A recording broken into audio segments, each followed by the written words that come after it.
last talk of today, and this talk will be given by Léonard Cadilhac from Sorbonne Université Paris, and at some point of Warsaw, 2 years ago. So Léonard will tell us about non-commutative ergodic theorems for actions of amenable groups. Thank you. So thank you very much for the invitation, and it's really a pleasure to be coming back here and here. So I will be talking about a joint work with Simeng Wang, who now works in Harbin. And so this is about a generalization of Birkhoff's ergodic theorem in two directions. So for actions of amenable groups and in non-commutative ergodic theory. So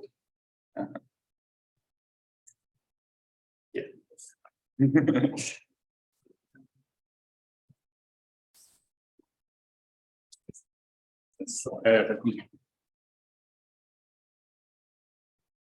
okay, so I will be starting by the group part, and so forgetting the non-commutative part of the title, and talk about actions, ergodic theorem for actions of amenable groups. Then I'll talk about what it means to make it non-commutative, and then a bit about the theorem and elements of proof. So the very start of the story is Birkhoff's ergodic theorem. So for a measure preserving transformation of a classical measure space, then the time averages of any functions in LP are going to converge almost everywhere to a t-invariant function. Okay, and so in this talk we're going to try to replace t by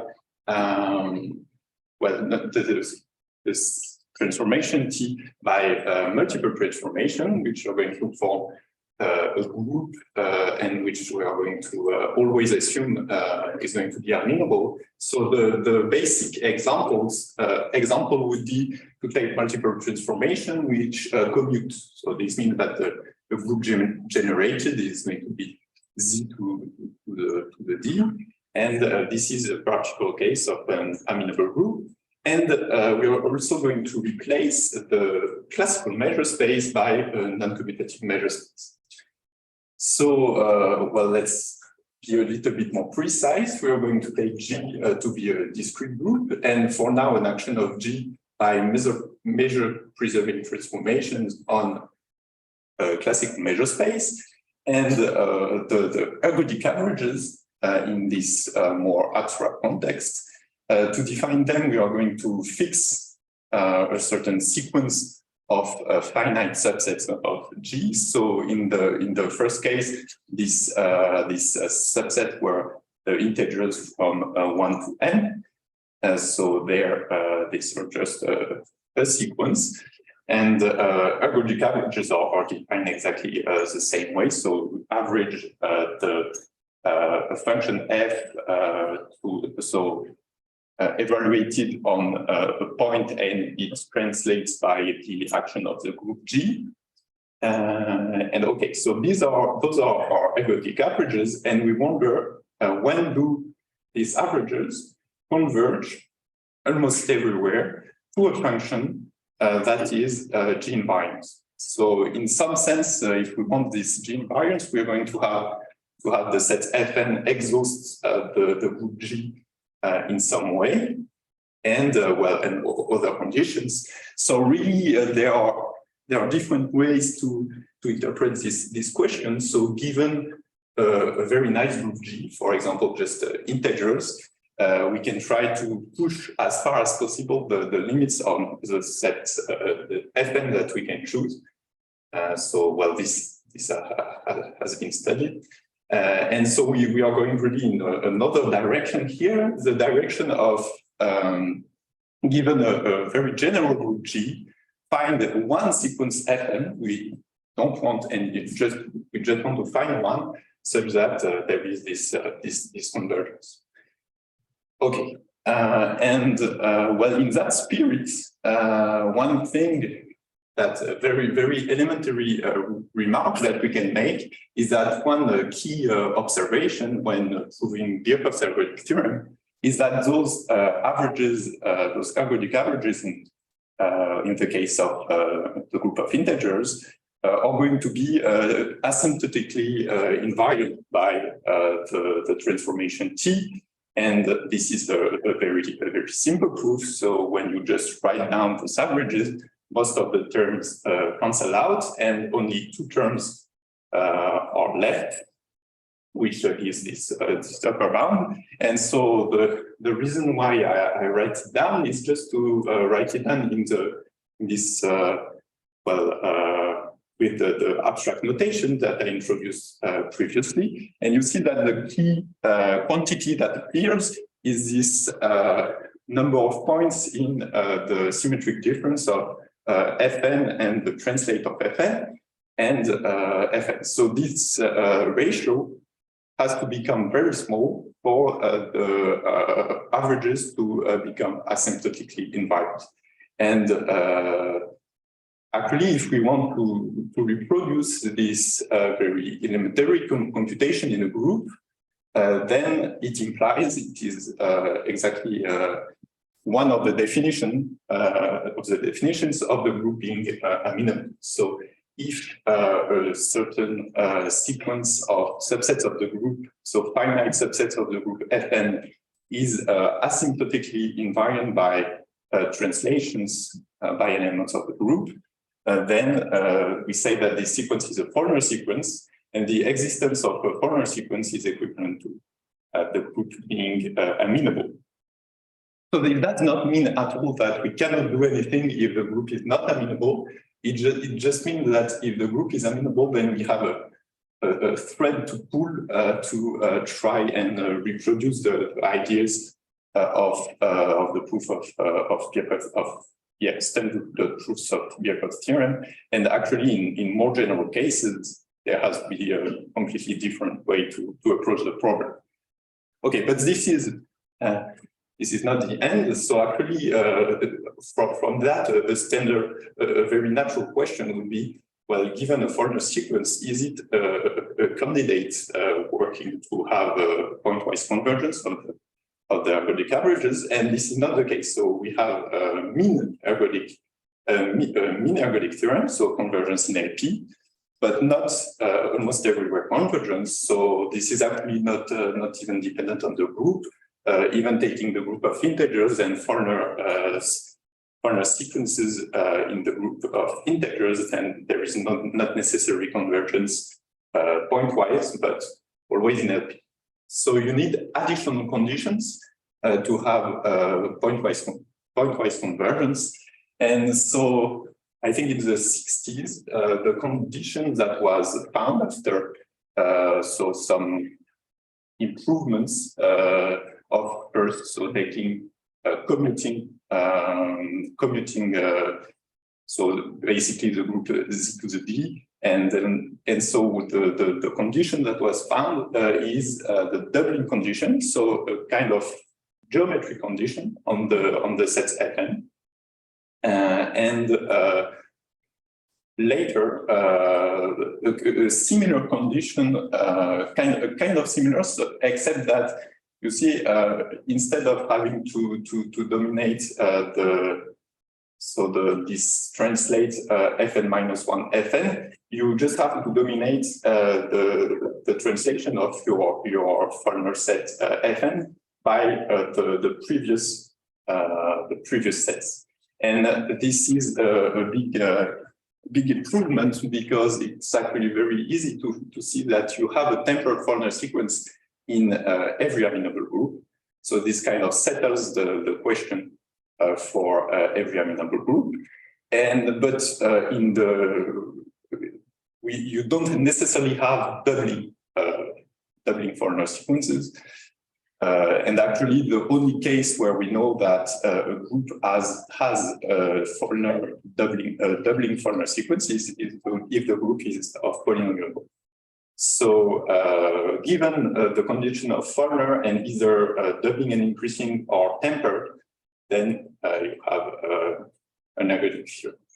Okay, and so actually in every case, the central point in the proof is to prove a maximal inequality for ergodic averages. So meaning that you consider your sequence of averages and you want to bound the supremum of those operators.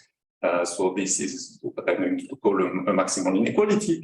And in the previous cases, you can prove so maximal inequality in LP, but the maximal inequality is false in L1. And so in L1, you prove a weak version of the maximal inequality, which is what I described here. So in this weak version, what you have to control is the measure of these level sets here. So the measure of the set where the supremum of the averages is bigger than lambda, and you have to control it for every lambda. And if you can do that, control this by the norm of f in L1, then this weak type inequality is going to imply the strong type inequality in LP for the other values of P. And well, it is known that from the maximal inequality and basically the asymptotic invariance that I talked about before, then you can get the pointwise convergence. So, well, something that was shown in the 50s is that actually you only need to consider one action, and then the rest can be deduced by transference, and this is the action of G onto itself. And okay, so now the problem to make all of that non-commutative is that the proofs are based on covering lemmas that are very geometric. So you see in the end, what you have to control is really the measure of a set. And so I'll explain very soon why this is a bit difficult in the non-commutative. Okay, so let's now talk about what it means to all of that in the non-commutative world. So in non-commutative integration, well, you no longer have a base measure space, but everything happens on the functional level. So you generalize the algebra of bounded measurable functions on omega to a Feynman algebra. So this is a reasonable generalization because a commutative Feynman algebra is actually an algebra of this kind here. And so this means that functions are going to be replaced by operators now. And well, to kind of implement the measure on this functional level, you have the integral, and the integral is going to be replaced by a functional trace, which has, well, nice properties, which basically to reproduce the properties of the integral. So for example, dominated convergence and this kind of things. And so actually, once you have these two elements, a Feynman algebra with a trace, there is a very natural way to define LP spaces, because in a Feynman algebra, you can apply functional calculus. This means that this element here makes sense, again in M, and you can take its trace, so its integral, and put that to the power 1 over P. And so this gives you a norm, and you can complete to obtain an LP space. And something that is going to be very important in the talk is that actually in this functional level, you can still keep some intuition of geometry of sets, of measurable sets, because in this algebra, the subsets up to the measurable sets up to measure 0 are encoded by well, unipotent elements, by projections. And in the Feynman algebra level, actually any orthogonal projection is going to be like a characteristic function of a set. So if you want to keep some intuition of integration in the non-commutative world, really the base is to consider projections as generalizations of sets. And okay, so because we are going to have weak type inequalities, I mentioned that you can also define actually other function spaces, not only LP spaces. In particular, weak LP spaces can be defined. And well, the definition is not that important, but maybe to emphasize on this point here, here you have this, I still denote it as a set, but what it means is that by functional calculus, you can consider the characteristic function of when the model of X is bigger than lambda, and this here is a projection, so a non-commutative set. And when you take the trace, so what you control that, what you have to control is the trace of a projection, so the non-commutative analog of the measure of a set. Okay, so in intuition, there are a lot of things that remain true, and well, actually, non-commutative LP spaces have keep a lot of properties of classical LP spaces. So just some example to just not. So the very basic example that is the most basic that is non-commutative is the finite dimensional example, which are so algebras of matrices. There you have only one possible trace. And this gives you when you apply the formula of before, if you start with a normal element, then the LP norm is just the little LP norm of its eigenvalues. And for n equal infinity, it works the same, and well, you get matrices with infinite entries. And one thing that is going to appear also in the rest of the talk is the semi-commutative case. So you can also consider basically matrix valued measurable functions. And you have here a natural trace by first integrating and then applying the trace. This is again a Feynman algebra. And just to I'm not going to, because it's not relevant for the talk, but thanks to other construction, this kind of integration has connections with well, dynamical systems and group theory. So, well, there are more exciting examples than that, but these are really, to understand the structure in terms of LP spaces, these are really basically enough and very, very rich examples. Okay, and so because Feynman algebras are a non-commutative version of measure spaces, then in the 70s, people got interested in well, pointwise ergodic theorem on what does it mean? Can we consider them in this non-commutative work? And first, of course, to consider pointwise ergodic theorem, you have to define what convergence you're going to talk about, because there are, as I mentioned two slides earlier, there are no longer points. Everything is on the functional level. So you don't have pointwise convergence. It doesn't mean anything.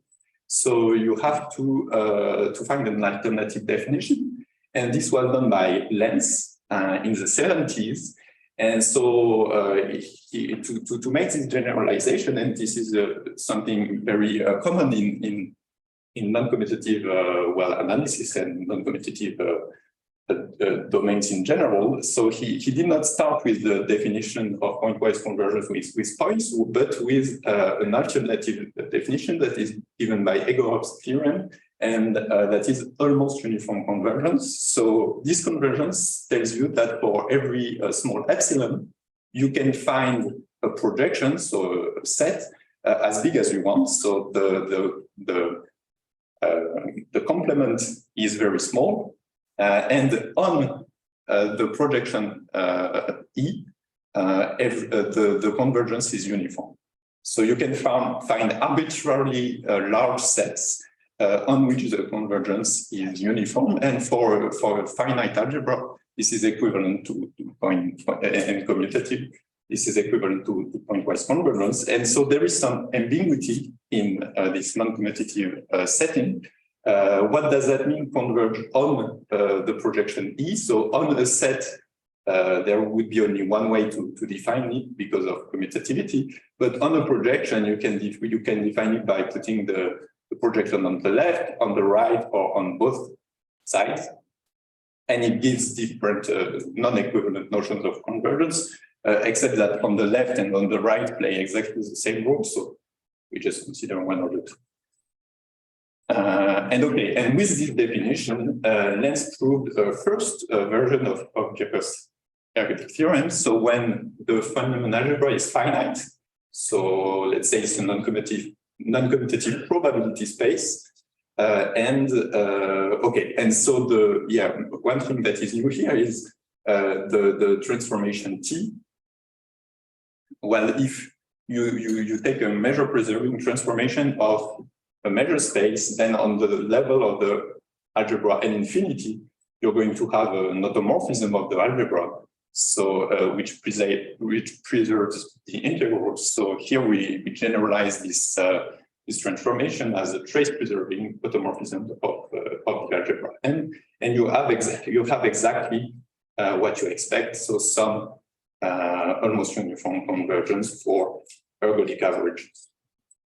Okay, and at the time, so there were other works in that direction, and one that is important for us is what happens in L1 also.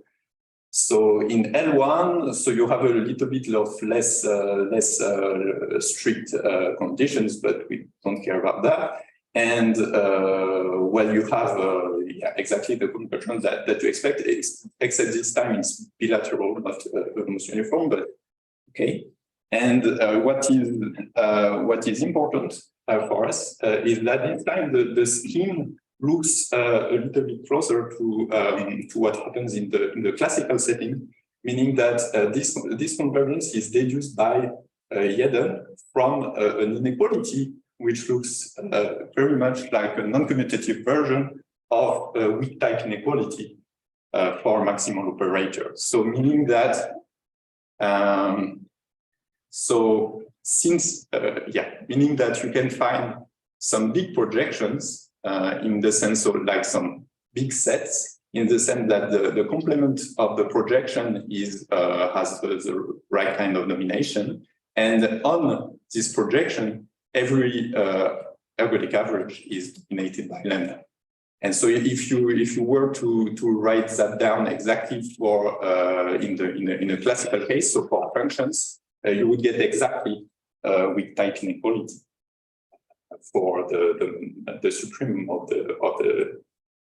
of the ANs, except that for matrices you cannot really define a supremum. So matrices for the natural order are not a lattice. You cannot you don't have a supremum. So this causes problems to define maximal inequality in general, and so after a few advances in this field, there was kind of a long pause before getting a full version of Birkhoff's theorem. So here you see that there is this so there is this thing in L1 in an infinity, but still nothing in LP, and without additional hypotheses. And so one of the advances that was what was made in between is the definition of what the maximal inequality is for operators. And so here this supremum, as I said, is just a notation. It's not really an operator. So, but what plays the role of the supremum of a sequence of operators, the nominal P at least, is this expression here. So which is kind of natural in operator space theory, but not very much when you see it like that. So it's an infimum over all possible factorization of xn, etc. But here, this expression, when all the xn are supposed to be positive, is, well, much more natural. So you take the infimum over all operators that dominate every xn of the norm of the operator in LP. So here, clearly, this is for xn commuting. This would be the LP norm of the supremum. But for xn not commuting, well, there are some subtleties. And with the use of this definition, so Jung and Xu in 2007, they proved the maximal inequality in LP, and they deduced the convergence, the expected convergence. Okay, and so actually what they did is they started with Dyadic inequality in L1, and they found a way to interpolate it with just the boundedness in L infinity and get boundedness for LP for every P between 1 and infinity. But this means that to go further, from having just one operator T, we have to replace this starting point, which is the weak type inequality in L1, which was proved by Dyadic in 77. Okay, and so this became an open problem at the time, and it remained kind of sleeping for a few years. And well, not too long ago, Hong, Yao, and Wang gave it a serious go, and they proved actually almost all of the steps. So they proved that in the general setting of the action of a group, or actually an amenable group, by trace preserving automorphisms, then so here we go back to this setting of action of a group, but so exactly the same setting as before, except that this time the action is on a fundamental algebra and not on the classical measure space. And so they prove that maximal inequality implies convergence. They prove the transference, meaning that we have only one action to look for. To look at, and so then what is left to prove is this maximal inequality in L1, and so this is what they managed to prove only for groups of polynomial groups. Okay, and I'll explain why this is an advantage, the grouping of polynomial group very soon. Okay, and so what is left to prove is, and what we did with Simeng is really that. So for now a general amenable group, find a Fourier sequence such that there is this weak type inequality for ergodic ability. And okay, so now the condition that we get on the Fourier sequence is not as good as the condition of inner short. It's not a tempered Fourier sequence. Actually, it's well, you will see it later. It's a kind of nasty condition, but well, the proof actually gives more, even if we don't consider something non-commutative here, just scalar. It gives variational inequalities, which are well, actually, well, it gives the kind of in the sequence of things that are going to imply the maximal inequality. It gives a very the strongest statements. Okay, which, as far as we know, this was not known in Geneva for general amenable. Okay, so well, I stay here for now. So as I said, the strategy of looking at covers and well, basically playing with geometry is so far we cannot do it in the non-commutative setting, because we are going to have to replace sets by projections. Even in this semi-commutative case, we have to replace set by projections. And well, projections form a lattice. They have we can, yes, kind of consider the intersection, the union, but it really doesn't behave exactly as sets. So it's more difficult to manipulate, and we cannot do well constructions that are as effective. So instead, we avoid going this geometric direction, and the goal is to reduce these ergodic estimates to something that works very well, even in the non-commutative setting, which are estimates for martingale. So here, the general setting is not so important. What is important just to know is that for very as general non-commutative as you can imagine, conditional expectation associated to a filtration, they verify maximal inequality. So weak type in L1 and strong type in LP. So our goal is going to transfer this case of conditional expectation to averages, to ergodic averages. And so for that, we are going to have only to consider very specific filtrations and very specific kind of martingales, which are semi-commutative. So so in this case, so given a measure space and given a partition, so for now, let's say just one partition of the measure space into I call them atoms, so into sets of finite measure, then you can consider this algebra here. So the algebra of functions which are constant on every atom, and the conditional expectation on this algebra is really going to be, well, some averaging procedure. And so so to compute the conditional expectation of f at a point t, you average the values of f on the atom. Here I forgot the measure on the atom that contains t. And so the example to keep in mind is the example of the dyadic filtration on RD. So well, on RD you can consider the partition of the space into cubes of length, of edge length to the power minus n. And so this gives you some grids, some partitions that form grids that can be smaller and smaller or bigger.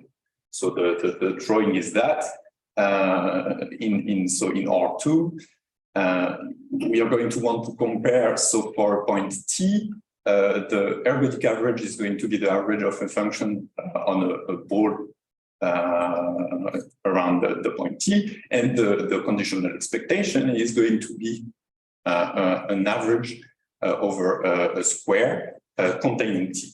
And so you see that in general, like that, there is no really way no way to compare the two. So so to compare the two, we would have to have something. So and we want to dominate the average over the ball by the average over the cube. So we would want, for example, for the ball to be inside of the cube and of comparable size. This would be one way to do it.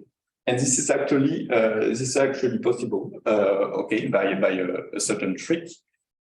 So, okay, this is exactly the case of the drawing before, except that here it should be t plus the ball. Here I wrote it in the one-dimensional case, but here, okay, in 2 dimensions. And in this case, so you saw here that with one grid, you could always find some balls that are not dominated by a square. But the trick is to use 3 different grids. Okay, so 3 actually translated grids, so that every ergodic average is going to be dominated by at least one of the 3 averages, one of the three conditional expectations. And so this means that since we have maximal inequality for those on the right, then we are going to be to have a maximal inequality for the sequence of ergodic averages. And so what happens geometrically is this. So, okay, the colors are not different enough, but you have 3 grids. The base one is this one, and then you translate it by 1/3, and you get another one, so this one. And you translate it again by 1/3, and you get a third one. And this means that when you consider any ball, it can intersect two of the grids. So here the darker one and the middle one. But if it intersects two of the grids, then the ball is going to necessarily be inside of a square of the third grid. So it's going to be well dominated by the conditional the average here is going to be dominated by the average here. And so you can do that in any dimension. And actually you can do that in a quite general setting. And this is the setting of doubling metric spaces. So by a geometric construction of Utonen and Cadilhac, for any doubling metric space, you can find a certain a finite number of filtrations, so these sequences of grids, such that for any ball inside the doubling metric space, the ball is the ball is dominated by one of the atoms, by one of the, so what plays the role of squares here. And it is kind of the same side, which means that the average over the ball is going to be dominated by the average ball over this atom. And so immediately, since this is going to mean that the ergodic averages are dominated by a finite number of sequences of conditional expectations, this means that you have a maximal inequality, and groups of polynomial growth are actually doubling metric spaces. And so here the formula sequence is very simple. You just take for any telegraph of the group, you take just increasing poles, and this gives you a formula sequence that is also verifies the maximal inequality. And so you can then use the sequence of arguments that is going to tell you that you have an ergodic theorem. But there are some groups which are not of polynomial growth, so we don't know that. So they are not doubling metric spaces. And actually, even we can show that they do not admit this finite number of filtrations that would kind of control any ball. But thankfully, there is another idea out there that enables to make a connection between ergodic and averages for martingales. And so this idea was introduced by Bourgain in a paper where he studied actually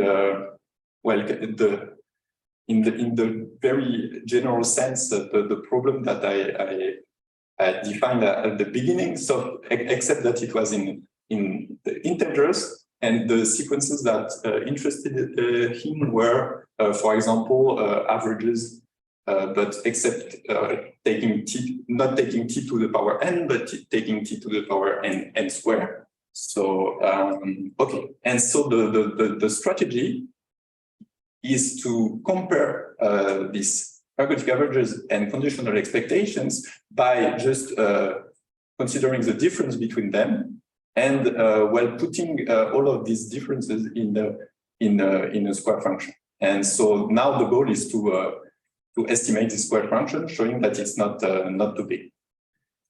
And okay, so from this first idea of Bourgain, there were many actual applications and other ways to formulate it. And one of them was picked by Hong and Xu and transferred to the non-commutative setting, but in the Euclidean case. So we are still with averages over balls and cubes. And in this case, they prove that even if the functions are with values, with operator values, then Okay, we don't care about the B or D, but this operator D is of weak type 1-1. And actually, the fact that this is of weak type 1-1 allows to transfer the weak type of En to weak type of An. It's even stronger because you see here, well, it would be enough to have a weak type inequality for the maximum of the dns, but you have a weak type inequality for the square function.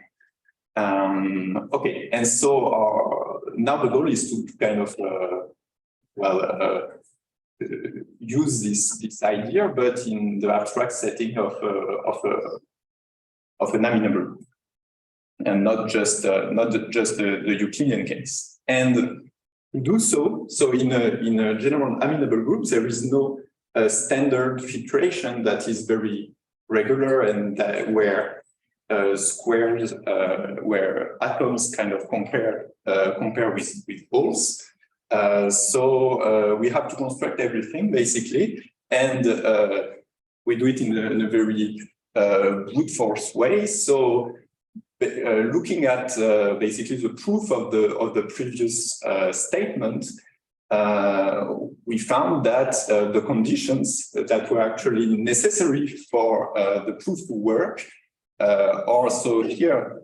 So we have to have a Fourier sequence, so these are the balls, and a sequence of filtrations, so these are the grids. So we have to have balls and grids, so that basically large, so here it says that large cubes, large atoms are very invariant by the multiplication in the group by small balls, small Fourier sets, and big Fourier sets are going to be very invariant by multiplication. So when you multiply them by a small cube, they are not going to move too much. So in the Euclidean case, it means that when you take a very big square and you add a very small ball centered at 0 to the square, then the shape almost doesn't move, and this is exactly what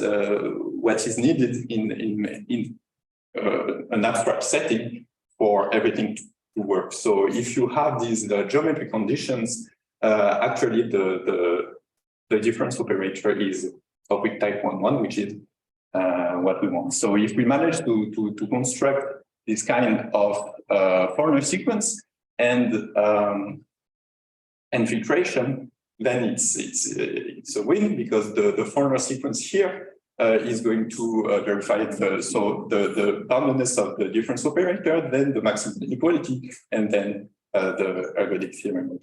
Okay, so this is the condition I was talking about, which is much less explicit than just being tempered.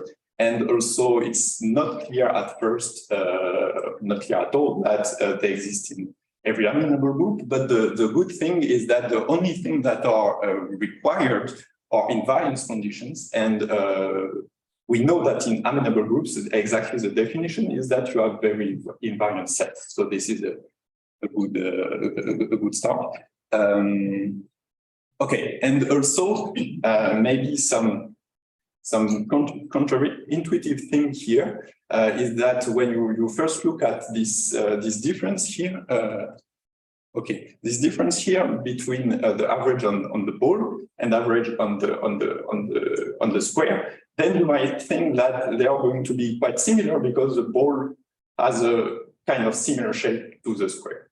But actually, this is false. This is not the reason why it works. Here, so in the previous proof, it was the reason, but in this proof, they can be of very different sizes. It's actually necessary in general for the proof to work. So what is needed is really these invariance conditions. Okay, so why do these invariance conditions appear? So they actually appear to prove some localized estimates. So if you have some functions with specific localization conditions, so for example, the average of the function on every atom of a certain generation is 0, then you can actually improve a lot the boundedness of this difference operator. So in general, it would be of norm 2. But here, you get something that is of norm way less than 2 when n and k become far apart. And the same way, if a function is constant on atoms of a certain generation, then you get the same kind of exponential decay. Okay. And so this is for one single piece of the difference operator, so at a certain generation. And so then to make everything work for a general function that does not necessarily have any of this localization condition, the strategy is cut and paste. So you cut the function into many pieces according to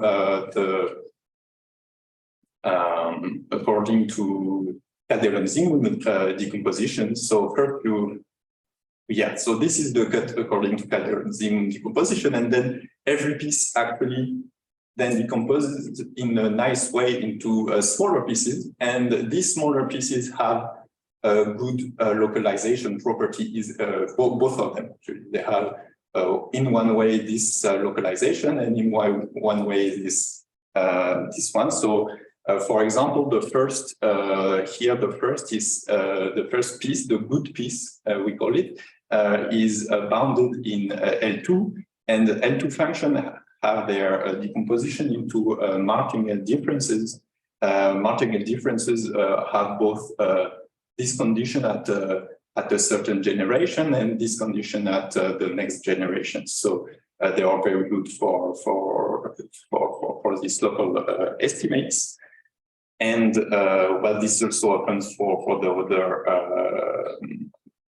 other pieces, but for so there are a lot of specific estimates involved here. And the reason why those local estimates work is very geometric. I here drew one of the two. So we assume that the conditional expectation on this grid here of f is 0. So the average of f onto every one of those little squares is 0. And we want to look at the difference operator. So this means that, well, the average on bigger square is still going to be 0. So really the difference operator is just the average onto a big ball. And when you average over a big ball, then every square that is completely inside of the ball is not going to count for anything because the average of f onto these squares is 0. Okay, so actually, when you consider the average of a function, the function f onto the big ball, only the yellow part is going to have some importance, and the yellow part, because of all the conditions of invariance, the yellow part. So the yellow part is composed only of the squares that intersect the boundary of the ball here. The yellow part is approximately 2 to the power n minus k times the volume of the whole ball. And because of this, this ratio here, when you do a Fubini and things like that, and you get the bound here, basically. So this is really a ratio between some volumes of certain sets that is going to become an upper bound for the norm of those elementary differences, and then you put all of them together and you get the boundedness of the difference operator. Okay, and so the next step is to prove that you have this existence of Fourier sequence and corresponding grid in any amenable group. And so the elementary thing actually that is required is that in any amenable group you can find a partition such that every atom of the partition has an arbitrarily good invariance condition. So you fix an invariance condition, so an element in the group and a small delta. And you want to be able to construct a partition of the group such that every element in the partition is very invariant by the translation by the fixed element. And you also want these pieces not to become very big in diameter. Otherwise, if they become very big in diameter, you're not going to be able to construct the next generation. So this is these conditions here. Basically, this means bounded diameter. And in discrete groups, the existence of such partitions was actually already proved in 2019. And so this builds on a construction of Ornstein and Weiss, which was a big step in the general ergodic theory of amenable groups, with some additional ideas. Then you can so they construct tilings, but which are not perfect. Atoms intersect and don't cover everything, but with some additional ideas, you can actually make them cover everything. And when not intersect, this actually not intersection part is easy. Okay, and I stated everything for discrete groups, but actually one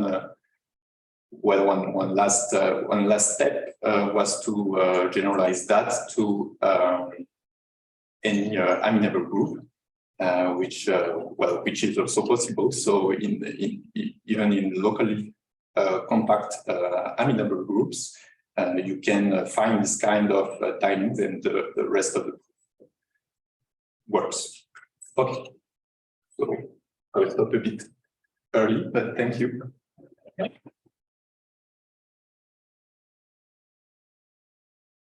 Very much. Do you have any questions or comments? This is a good notion for non-amenable groups. So the main statement here is for free groups, and it is surprisingly kind of the same working if you take the balls. Well, I think the first step is the spheres in the free group. Then it works. There is a convergence, but everything is the proof follows very different steps from the beginning. But the counting that we count on the sphere. No, so the same. Yeah, the same thing for free groups. It works, and yeah, it generalized to hyperbolic groups and others. But in full generality, when we were talking about this, there should be abstraction for it to work at least with averages over a set. Then, since it works for free groups, it means that it's always going to work for some average when you allow not a set but a measure. Okay, so you can have some Birkhoff ergodic theorem in every finitely generated group, provided you allow not average on a set, but average with a weight.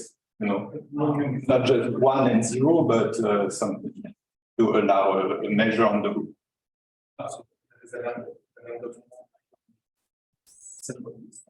Yeah.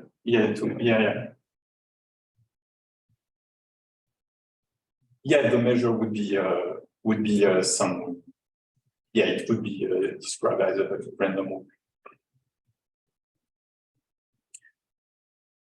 Maybe I think again maybe a question, but the proof I understand. So the result you present, I mean, they tell. So the main point is that you can find Fermi sequences which are good.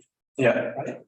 But the construction is as follows. I mean, the way you construct them, you construct at the same time a Further sequence and a partition. And you do it kind of inductively. Yeah. But if somebody brings you a Further sequence, Can you check? is there an idea how would you check that there is a corresponding family of partitions, or? No, we did not look at it. We only know the construction and then the some examples where it's very explicit. So for example, lamp-lighter groups, it works very well. You don't need to do this proof of Einstein and Weiss that you can just give one that works. But in general, yeah. So this would be a bit different with the industrial foundation, which I guess you can kind of compute. But here, yeah.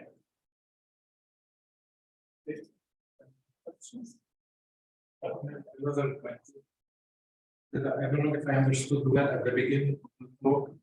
So the pointwise ergodic, you said that the pointwise ergodic theorem may phase for a specific corner sequence. Yeah. Is there an example, a specific example? So I'm not going to be able to remember why it fails, but the thing you can do is if in integers, okay, if you take an interval of integers, let's say of width n, okay, and you repeat it very far away, and you repeat it again very, very far away. Okay, so this is very invariant by translation because you've taken, let's say, a thick piece to start, but you can construct basically anything.